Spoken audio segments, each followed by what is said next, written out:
that buy a cable channel will do things like that. Well, I realized real fast they were not seriously looking for anything in the paranormal. Their ideas, they wanted to become famous. They wanted to get a cable show. Well, I'll be blunt with you. No cable company or any network is going to pick them up with only two or three, experiences.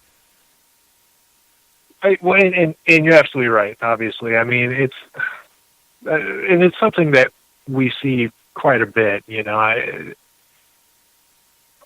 I like to think that the teams, sort of like you're describing, they don't make it real far, certainly,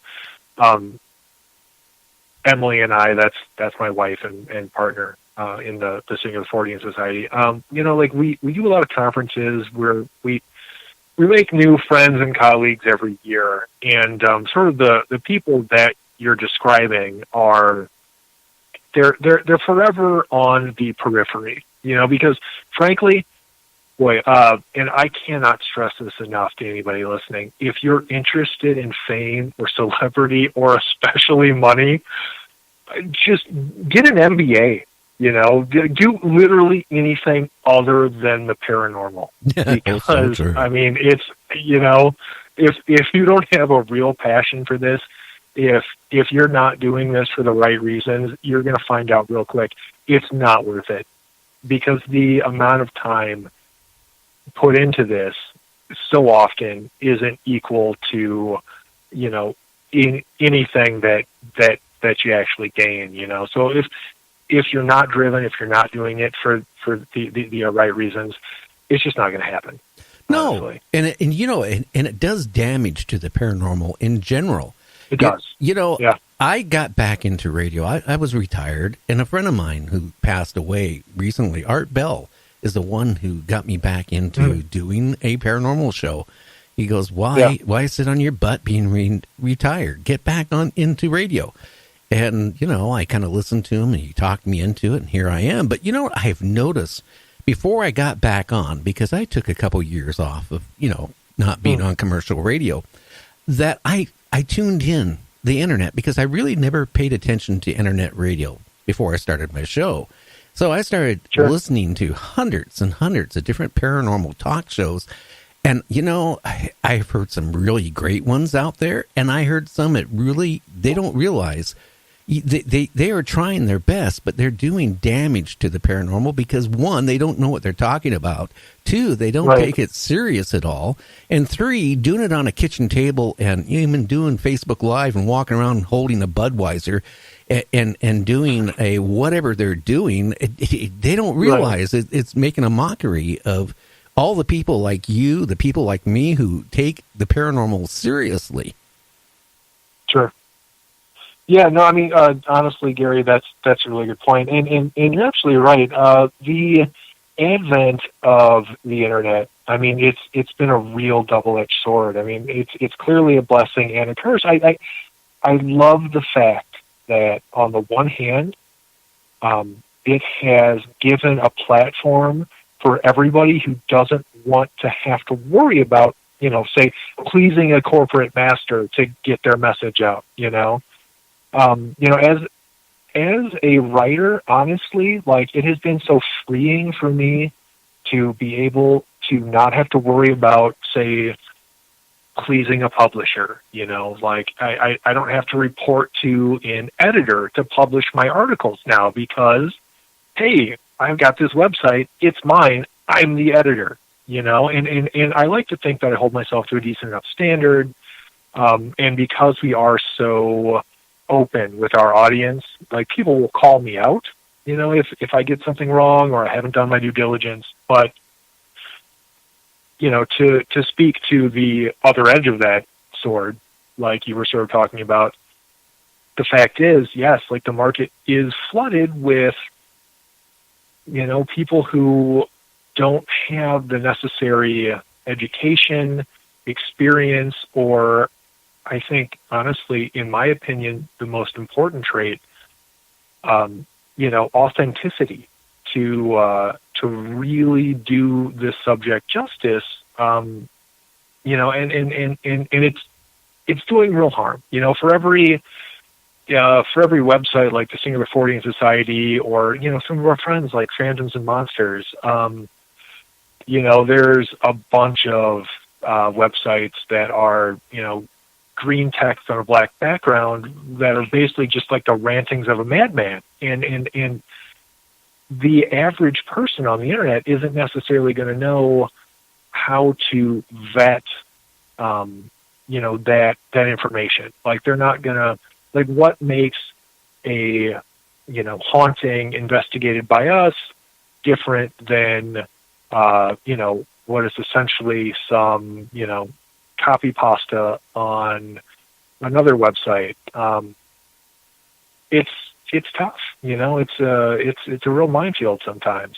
So, you know, one of the ways we try to combat that is, you know, through social media outreach, and just being open and available, frankly. You know, like, anybody who has a question, who has a comment, we are very easy to get a hold of. And I think that's important.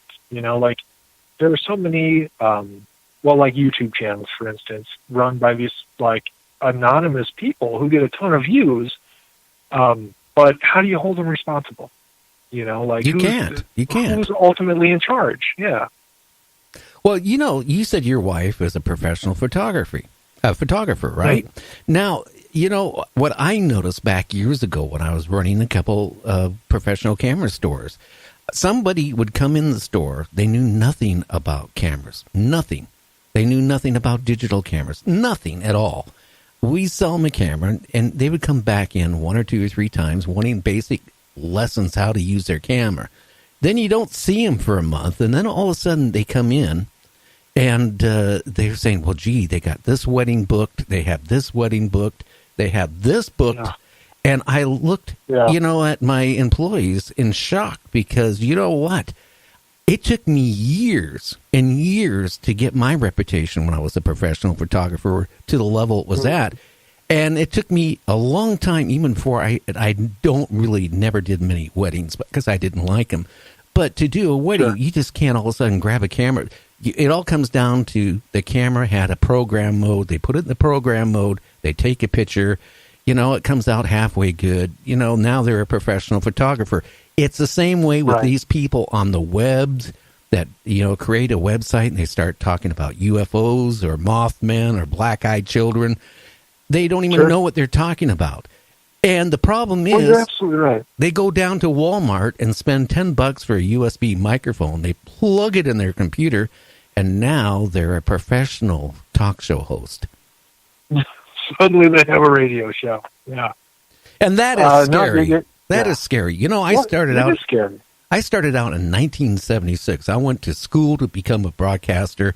You know, I never thought I would do talk shows. I trained more for doing top 40, but you know what? I probably, through all my years and all the stations I worked at, I maybe did work for like 3 or 4 top 40 stations. The rest were all talk radio.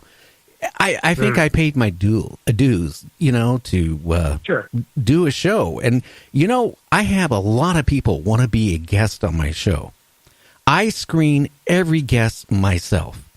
And if they wrote a book, I make them send a book to me, and I read at least 3/4 of the book. I start out the beginning, I go to the middle, and I go to the end. That way I know what questions to ask, and I know what they're talking about. Sort of the industry standard, I would think, yeah. Well, not for some people. Then that's what's scary, you know? And you know, I turn away probably 80% of people wanting to be on my show because, one, if I no offense about mystics and psychics and stuff like that, I do bring a couple on, but I can't digest them every day of the week. I'm sorry, guys. You can get mad at me. But, you know, I look for reputation, the experience, in the subject they're talking about and about them. And I check everybody out before I bring them on. Sure. Well, I obviously, I think that's the right way to go about it. And I honestly I don't want to do too much of a callback, but it's funny that you mentioned that about weddings, because my wife, as a professional photographer, she works for an actual, like, she has an in-house design thing. she's doing now for a company. But she did weddings for a little while. Also hated it. Apparently, it is a hard gig.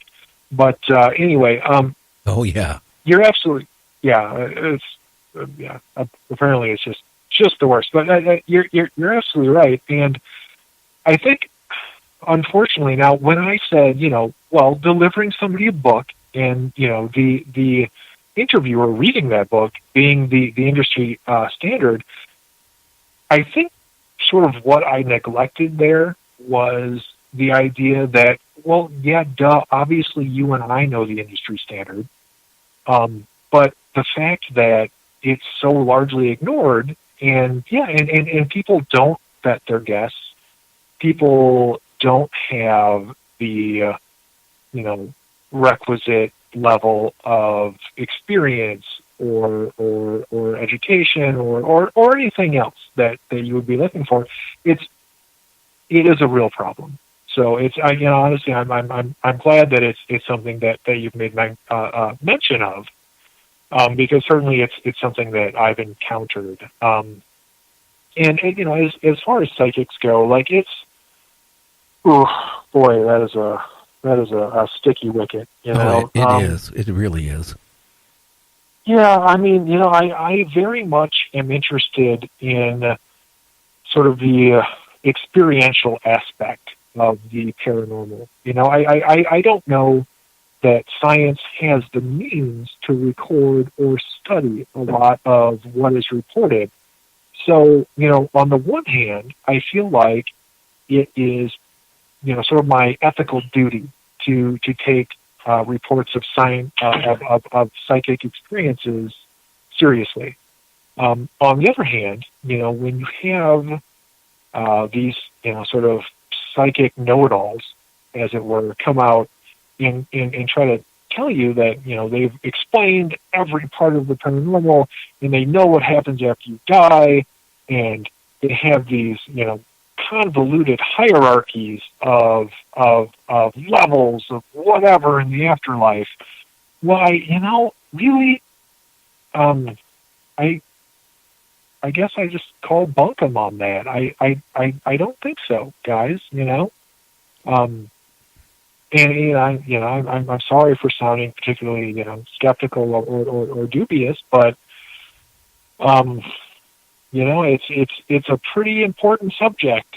So if you're so sure, then I'm going to have to ask you to prove it. And that's the problem I've had. A lot of psychics I've had on the show can't prove what they're saying. And I'm not against mediums and psychics, okay? I am not. But there's a group of psychics and mediums I am against, and I hate to say it.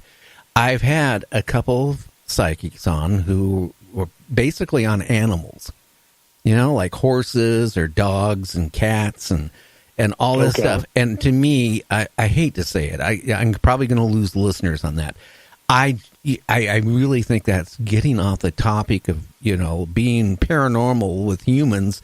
When you start getting into animals and start saying, send me a picture of your dog, and I can tell you everything about your dog and, what your dog's thinking, about you and about, all this stuff. I can't buy that one. I'm sorry. That's this one part of the paranormal. That part I can't buy. None of them been able to prove anything to me. I actually did send a couple pictures to, a couple of them were going to be on my show. They responded, and everything they told me was 100% wrong. Well, that is, I'm not even sure to say that. I'm not okay. Like I'm not completely certain who I would take more issue with. Like the psychic who thinks that they can describe your pet's personality based on a picture, or the people who think they need a psychic to tell them what their pet is thinking. Like, my wife and I, we have a dog, we have a cat. I know what they're all like. I know what both of them are thinking at any given time because they're a dog and a cat. They're not shielded behind layers of mystery. Like they sort of wear their heart on their sleeve. So if you're talking about psychics communicating with live pets, that is baffling. Oh, it is. I think that there's It Oh, is. go ahead. I had one